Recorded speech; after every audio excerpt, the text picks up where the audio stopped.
ఎండాకాలం వచ్చింది. అడవి మొత్తం మండిపోతుంది. చెట్లు వాడిపోతున్నాయి. జంతువులంతా చల్లదనం కోసం తహతహలాడుతున్నాయి. అప్పుడు మయూరి అనే రామచిలుక తెలివైన పక్షి ఒక మంచి ఆలోచన చేసింది. ఇందులో ఒక అవకాశం ఉంది. మనం చల్లని ఐస్ క్రీమ్ తయారు చేసి అందరికీ అమ్మితే అందరికీ ఉపశమనం, మనకు ఆదాయం అని అనుకుంది. అది తీయని మామిడి, జామ, పైనాపిల్ పండ్లను తేనెతో కలిపి రుచిగా ఐస్ క్రీమ్ తయారు చేసింది. ఐస్ను పచ్చని ఆకుల్లో ప్యాక్ చేసి అందంగా విక్రయించింది. మొదట్లో కొందరే వచ్చారు, కానీ దాని రుచి చూసిన వారంతా మిగతా వారికి చెప్పడంతో వ్యాపారం బాగా పెరిగింది. అదే అడవిలో కాళీ అనే కాకి ఉండేది. రామచిలుక ఐస్ క్రీమ్ దుకాణం బాగా నడుస్తున్నదని అది చూసి ఆశతో, నాకు ఇలాంటి వ్యాపారం పెట్టాలని ఉంది, నాకేం తక్కువ అని కాళీ కూడా తనదైన ఐస్ క్రీమ్ దుకాణం పెట్టింది. మొదట మామిడి, జామ, అరటి పండ్లను ఉపయోగించి మంచి ఐస్ క్రీమ్ తయారు చేసింది. దానికి మంచి ఆదరణ వచ్చింది. కానీ కొన్ని రోజులకు కాళీకి ఇంకాస్త ఎక్కువ డబ్బు రావాలని ఆశ పుట్టింది. నిజమైన పండ్లతో చేస్తే ఖర్చు ఎక్కువ, ఇక నుంచి కుళ్ళిన పండ్లు, చీప్ తేనె వాడితే ఇంకా ఎక్కువ లాభం అని తలచింది. అదే చేసింది. ఆకృతికి మాత్రం బాగానే ఉండే ఐస్ క్రీంలను విక్రయించింది. కానీ దాని రుచి తేడా వచ్చేసింది. మొదటి వారిలా కొత్త జంతువులు వచ్చి కొనుగోలు చేయడంతో డబ్బు వచ్చింది. కానీ కొంతసేపటికే, అయ్యో దరిద్రం, ఈ ఐస్ క్రీమ్ కడుపు నొప్పి తెచ్చింది, ఇదెక్కడ రుచి, బాగానే ఉంది అనుకున్నాం కానీ చేదుగా ఉంది అని కొన్ని జంతువులు మొరపెట్టుకున్నాయి. అంతా కాళీ వ్యాపారం మీద నమ్మకం కోల్పోయారు. కొందరు రామచిలుక దగ్గరికి వెళ్ళి చెప్పడంతో అది తెలిసి, ఇది సరికాదు కాళీ, నాణ్యత లేకుండా వ్యాపారం చేస్తే ఇప్పుడు నడవదు అని చెప్పింది. కాళీ నిందించడానికి ముందు తన పొరపాటు గ్రహించింది. తన ఆశతో తానే మోసపోయినట్టు తెలిసి రామచిలుక దగ్గరికి వెళ్ళి క్షమాపణ చెప్పింది. నేను తప్పుడు మార్గంలో లాభం ఆశించాను, నీ నిజాయితీతోనే నీ వ్యాపారం విజయవంతమైంది అని అనగా రామచిలుక చిరునవ్వుతో, అవును కాళీ, ఇప్పుడు నాణ్యతతో నమ్మకాన్ని నిలబెట్టుకోవాలి, అప్పుడు మన విజయాన్ని ఎవరూ ఆపలేరు అని రామచిలుక చెప్పింది. అక్కడ నుంచి కాళీ కూడా తన తప్పును సరిదిద్దుకుని నిజాయితీగా వ్యాపారం చేయడం మొదలుపెట్టింది. ఈ కథలోని నీతి, అధిక లాభం కోసం తప్పు మార్గాన్ని ఎంచుకుంటే ఆ వ్యాపారం నిలవదు. నాణ్యత, నిజాయితీతోనే స్థిరమైన విజయాన్ని సాధించాలి. ఒకప్పుడు చిన్న అడవిలో రాము మరియు సీత అనే రెండు రామచిలుకలు నివసిస్తూ ఉండేవి. అవి ప్రతిరోజు ఆహారం కోసం దూరంగా వెళ్ళి సాయంత్రానికి తమ గూటికి చేరుకునేవి. ఒకరోజు రాము, సీత ఇద్దరు ఆహారం కోసం వెతుకుతూ వెళ్తూ ఉండగా ఒక చెట్టు కింద ఒక బంగారు రంగు గింజ కనిపించింది. ఆ గింజ చాలా మెరుస్తూ బంగారంలా అందంగా ఉంది. అది చూసిన సీత, రాము చూడు, ఈ గింజ ఎంత అందంగా ఉందో, మన గూటికి తీసుకువెళ్దామా అని అడిగింది. అప్పుడు రాము, అవును సీత, మన పిల్లలకు ఆడుకోవడానికి బాగుంటుంది, గూటిలో పెడదాం అని ఆ గింజను ముక్కుతో పట్టుకుని గూటికి తీసుకువెళ్ళి దాచేశారు. ఈ దృశ్యాన్ని కింద నుంచి ఒక కాకి గమనిస్తూ ఉంది.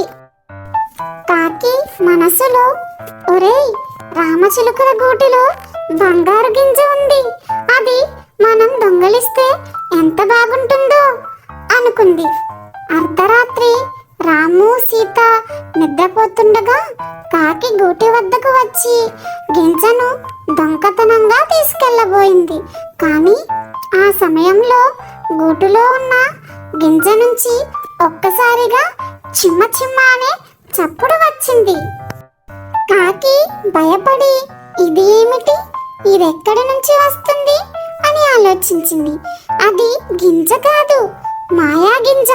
అది దొంగల్ని అడ్డుకునే గింజ. ఆ గింజ నుంచి పెద్ద శబ్దం రావడం మొదలైంది.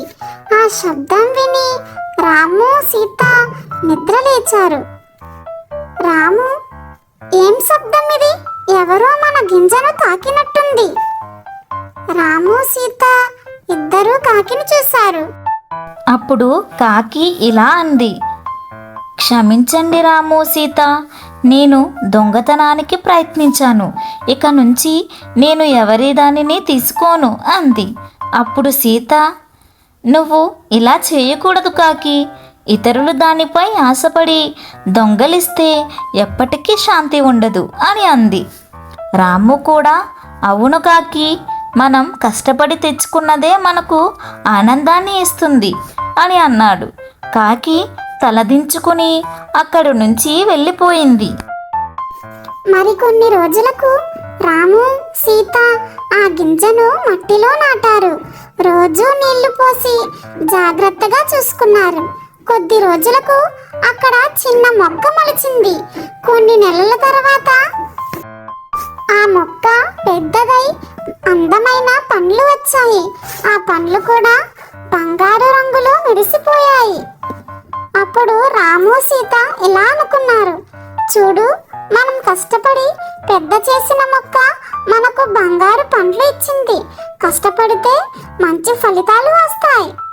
అది చూసిన కాకి, కోయిల మరియు ఇతర పక్షులు అన్నాయి, అవును, మీ మాటలు నిజం. దొంగతనం చేయడం కన్నా కష్టపడితే మరింత మంచి ఫలితాలు వస్తాయి అని అన్నాయి. ఆ రోజు నుంచి అడవి మొత్తం సత్యం, కష్టం మరియు ప్రామాణికత పాఠం నేర్చుకుంది. అందరూ సంతోషంగా జీవించసాగారు. ఇతరుల దానిని ఆశపడకండి. మనం కష్టపడి పనిచేస్తే ఆ కష్టం ఫలంగా మంచి ఫలితాలు తప్పకుండా వస్తాయి. అంతే పిల్లలు, మీరు కష్టపడితే బంగారు ఫలాలు మీకోసమే ఎదురు చూస్తూ ఉన్నాయి. కాకి అందం తెలుగు కథ. ఓ అడవి పక్క పల్లెలో కాకి ఒకటి ఉండేది. అది అక్కడి మిగతా కాకులతో కలిసి అప్పుడప్పుడు అడవి మొత్తం తిరిగొచ్చేది. ఒకసారి అడవిలోని కొలనులో హంసను చూసి, అబ్బా, ఎంత తెల్లగా అందంగా ఉంది హంస, దీనంత సంతోషంగా మరే పక్షి ఉండదు, నేను ఉన్నాను ఎందుకు అనుకునేది. ఓసారి హంస దగ్గరకు వెళ్ళి అదే మాట అంది. అప్పుడు హంస, నేను అలానే అనుకుని గర్వపడేదాన్ని, కానీ చిలుకని చూశాక నా అభిప్రాయం తప్పని అర్థమైంది. ఎరుపు, ఆకుపచ్చ రంగుల్లో ఎంత బాగుంటుందో కదా చిలుక అంది హంస. ఆ మాటలు విన్న కాకి చిలుక దగ్గరకు వెళ్ళి హంస అన్న మాటల్ని చెప్పింది. అప్పుడు చిలుక, అవును, హంస చెప్పినట్లు నా రంగులను చూసి ఎంతో సంతోషంగా ఉండేదాన్ని, కానీ నెమలిని చూశాక అందమంటే దానిదే అని అనిపించింది. నాకు 2 రంగులే ఉన్నాయి, నెమలికి ఎన్ని రంగులో అంది చిలుక కాస్త అసూయగా. వెంటనే నెమలిని కలిసి ఈ మాటలను చెప్పాలనుకుంది కాకి. అడవంతా తిరిగింది, కానీ దానికి ఒక్క నెమలి కూడా కనిపించలేదు. ఒకసారి అది దగ్గర ఊర్లోని జూలో నెమలిని చూసింది. దాని వద్దకెళ్ళి పక్షులన్నింటిలో అందమంటే నీదే, మనుషులకి నువ్వంటే ఎంత ఇష్టమో అంటూ పొగడ్తలతో ముంచెత్తింది. కాకి చెప్పేదంతా విన్న నెమలి దీనంగా ముఖం పెట్టి, నా అందం వల్లనే ఇక్కడ బందీ అయ్యాను.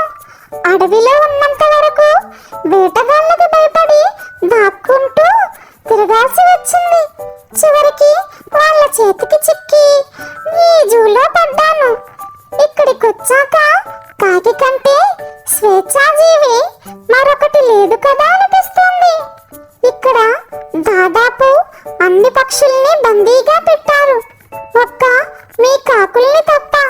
నేనే కాకినై ఉంటే నీలా స్వేచ్ఛగా తిరిగేదాన్ని కదా అంది. ఆ మాటలు విన్న కాకి అప్పటి నుంచి మిగతా పక్షులతో పోల్చుకోకుండా హాయిగా జీవించడం మొదలుపెట్టింది. ఈ కథలోని నీతి వేరే వాళ్ళతో మనల్ని పోల్చుకుని లేని దానికోసం ఆరాటపడటం కంటే మన దగ్గర ఉన్నదేంటో తెలుసుకుని దానివల్ల కలిగే ఉపయోగాలు తెలుసుకుంటే ఎంతో మంచిది. Subscribe, like. Thanks for watching.